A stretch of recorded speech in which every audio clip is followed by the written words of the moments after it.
You want to read a research article, maybe for an assignment, as part of writing a research project, or to even critically appraise a research article, whatever the reason is. My friend Shubham and I will quickly be telling you about the structure of a research article and what each part contains. Though you may see some minute variations in some articles from the general structure we'll be telling you now, you have to know that most research articles contain the same basic structure. We'll be following this outline. Whether you want to read or write a research paper, it is important to get the structure of a scientific paper right because it's a key to successful scientific writing.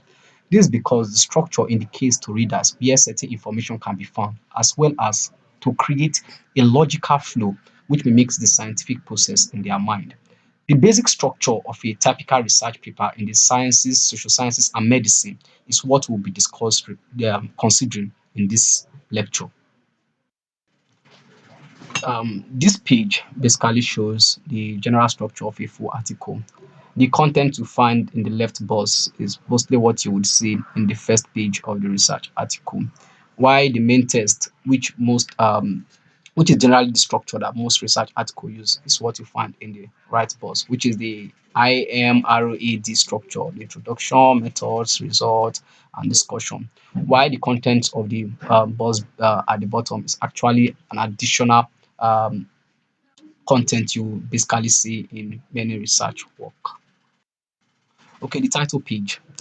This page actually contains the title, which is actually the first thing you see in the article. It's actually um, one of the most important parts of the article because it determines if I will be drawn to read the paper or not, or if you are the one that is writing it will determine if others will be drawn to the paper or not. So what authors do is that they ensure that the title is clear and interesting to readers. Because if it's not, I may not bother to open it. The title page also contains the name of the authors and the affiliations of the authors and the correspondence of maybe the principal investigator or the corresponding author. The abstract is just as important as the title. The reason is because it summarizes the whole research. So this is what the reader quickly go through. Most abstracts are actually less than 250 words, some may be up to 300 words. Some journals actually specifically tell the authors the number of words they want.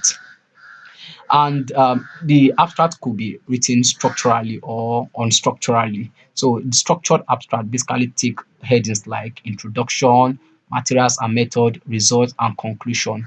While for the unstructured abstract, everything is just written there without all those subheadings.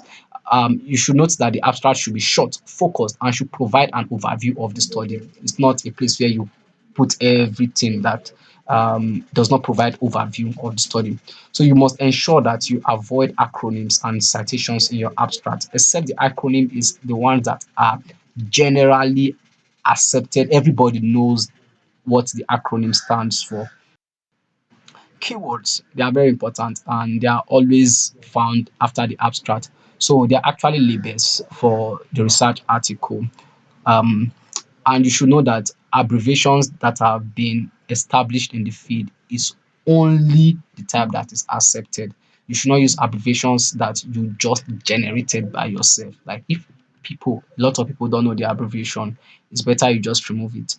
An abbreviation like DNA is well established all over the world that DNA stands for deoxyribonucleic acid. So the main test now, introduction. Introduction actually tells us the why of the study. Why are you conducting the study? This particular section or this chapter of the article is extremely important.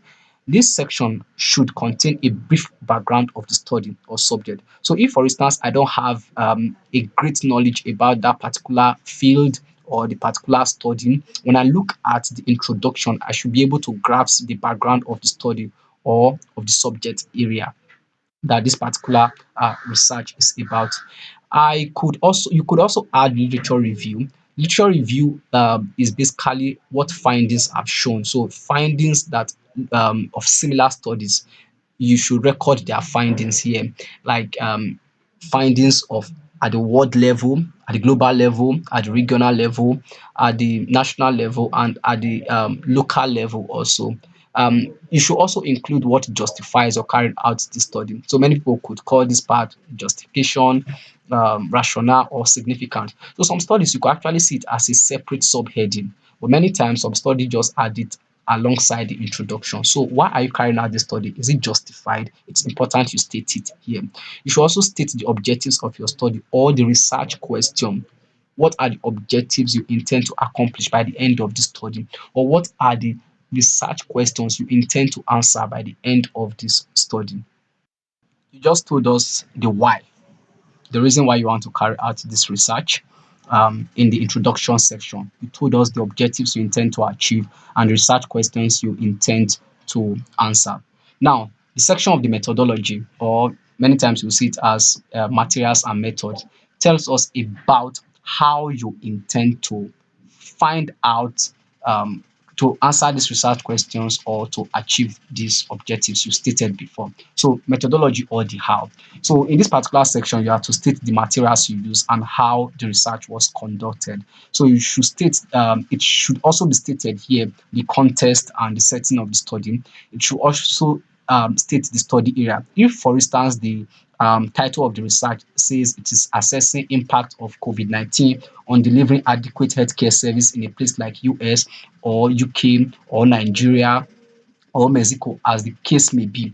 In this particular section, you have to tell us the specific local area that was used in assessing the impact in that particular study. So we don't just want to feel if it was conducted among different sections, different institutions or different hospitals in these particular countries, it should be stated here. So study design that was used, if it's observational or experimental. If it's observational, you have to tell us if it is a cross-sectional study, a cohort study, a case control, etc. If it is experimental, you have to tell us if it's a randomized control trial.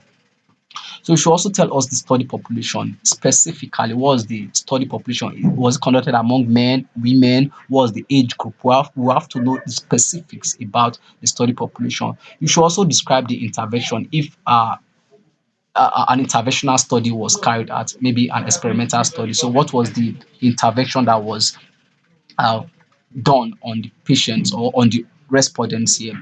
So you have to identify the main study variables. Was it height, weight, etc. Inclusion and exclusion criteria. I should see it in this particular section. So sampling size determination. How did you determine the sampling size? And the minimum sample size used. How many responses did you get? Yeah. So you should also tell us the sampling procedure. Was it a probability sampling procedure or a non-probability sampling procedure? If it's the non-probability, is it convenient sampling? If it is probability sampling procedure, what type of probability sampling procedure was used? Is it multi-stage random sampling procedure? What is it? We want to know. So we want to know how data was collected. Was it through online questionnaire? Was it through paper questionnaire? We also want to know the software that was used and how the data was managed, the analysis that was um, used on the particular data that was gotten from the respondents. We want to know about the ethical consideration of this particular research article and the limitations. The limitation should be stated, and whatever you did to reduce this limitation should be stated here. So, thank you very much. My friend Shubham would continue from here. Hello guys, I am Shubham Madan. I'll take over from here and explain to you guys about some other important contents that the research paper may consist. So here your goal is to show the detailed results of your study in natural order. You should break this into subsections similar you do in method section, but with a little bit more of the explanation of these results. For content, include any key findings of the study, the texts, tables, figures you used, and the statistical analysis that you gleaned from the study results. So now coming to the discussion section, which is the largest part of the research paper, where you answer the broad question What do the results mean? What exactly does this require to do?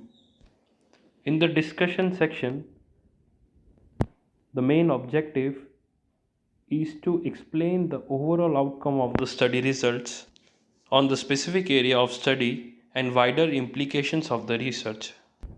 The content includes restatement of major findings in this area of study, strengths and pitfalls of your study, implications on other research, any unanswered questions, and last but not the least, final summary and conclusion.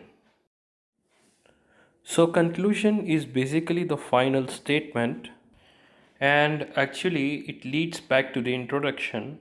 So, the findings you're looking for in the introduction are shown in the conclusions to the extent that they were found in your study.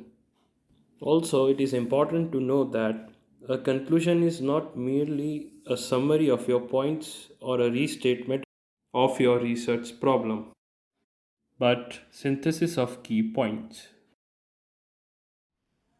In a research paper, an acknowledgement is a section where you show your appreciation for the people who contributed to your project, your colleagues, any participants or funders.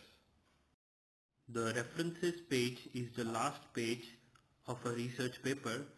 It lists all the sources you have used in your project so readers can easily find what you have cited.